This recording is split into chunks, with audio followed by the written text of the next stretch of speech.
Hi, welcome to Medicine for Muggles. My name is Dallin, and I'm a third-year medical student and a lifetime Harry Potter fan. On this channel, I talk about how to succeed before and during med school. In today's video, I'm going to talk about how I went from an 80th percentile Mcat score, or a 509, to a 99th percentile score, or a 522. And just in case you guys didn't know, that's higher than the average for accepted students at Stanford, Duke, and Harvard. With that, let's talk about the 4 things that I changed to go from a 509 to a 522. Change number 1, I gave myself plenty of time to prepare. The first time that I took the Mcat, I only studied for 6 weeks, which I do not recommend. I had some time between an internship and the beginning of a new semester, and I thought I would be able to go through all of my pre-med work in that time. And I was wrong.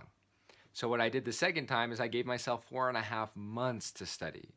This was a way better move, and I was able to cover all of the material in detail sufficient to do well on the exam. Change number 2, I picked a good prep company. Now the first time around I used Princeton Review, and they might have been a great resource. I don't know, because like I said in the previous change, I didn't give myself enough time to study. However, the second time around, I knew I wanted to pick the best company to prepare me for the Mcat, because I didn't want to do this thing more than the 2 times that I had to. So I looked for a company that had proven results. The company I had chosen had a 90% guarantee. So if you did everything that they said, they guaranteed that you would get a 90th percentile score. They showed that 50% of their students actually met this mark. 25% of their students actually scored in the 95th percentile or higher. Instantly, I was sold. I decided to sign up for that company, which ended up providing me really good structure for my 4.5 months of studying. They provided me with concise, high-yield resources for the exam, and they had provided me with test questions that were the most similar I had seen to the actual Mcat. It was a bit pricey. It was about $2,000, but I would still recommend doing a prep course like this, and here's why. I have gotten about $40,000 in scholarship for academic achievement in med school. So that $2,000 that I spent has given me a 2,000% return on investment. You're not going to see those kind of numbers in the stock market unless you invested in Bitcoin. I have friends who have scored in a similar range who have gotten full tuition scholarships. And with med school running from anywhere from $20,000 a year to $60,000 in tuition alone, that means that they are saving anywhere from $80,000 to $240,000. Now, let's say you don't even get a scholarship, but you do get into med school and you don't have to retake the Mcat. That means that you're going to be getting a doctor's salary 1 year sooner than if you had to take a forced gap year. And that can be the difference of $200,000 on the low end to up to $1 million on the high end. So it is well worth it to invest in a good prep course. Change number 3, I used flashcards. Now there's something known as the forgetting curve, and it basically shows that over time we lose information that we've learned at an exponential rate. In fact, that's why reading does not equal retention. Research has shown that you only retain about 10% of what you read. So that's not good when you're studying for the Mcat. One of the best ways to combat the forgetting curve is to retest yourself.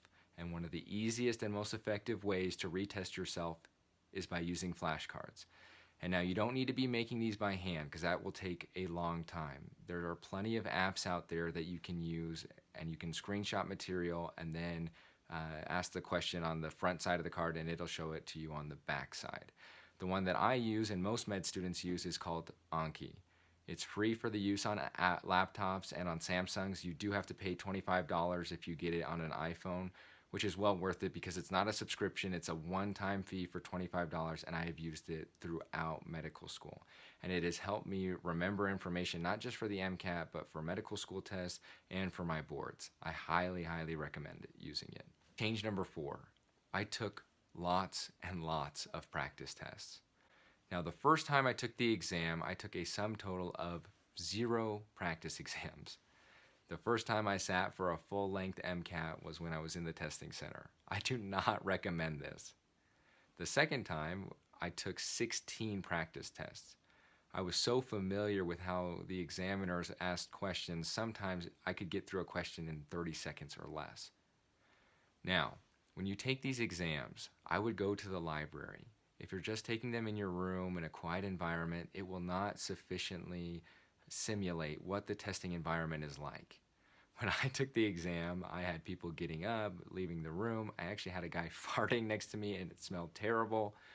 So if you go to the local library or go to your school's library or go to a computer lab, it'll be much more similar to how the exam will be on test day.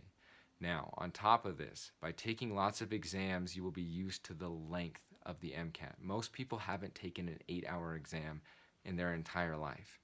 But when you build that endurance by taking test after test, you'll get used to that time frame and you won't get that brain fatigue that most of us do the first time we take the test.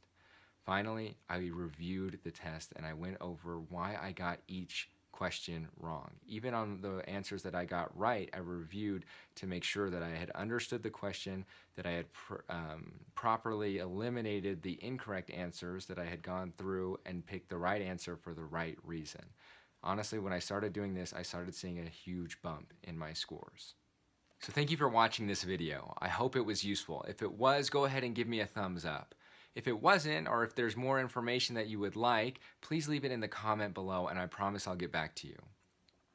If you want to know more about how to succeed in pre-med or in med school, go ahead and subscribe to the channel for new content every week.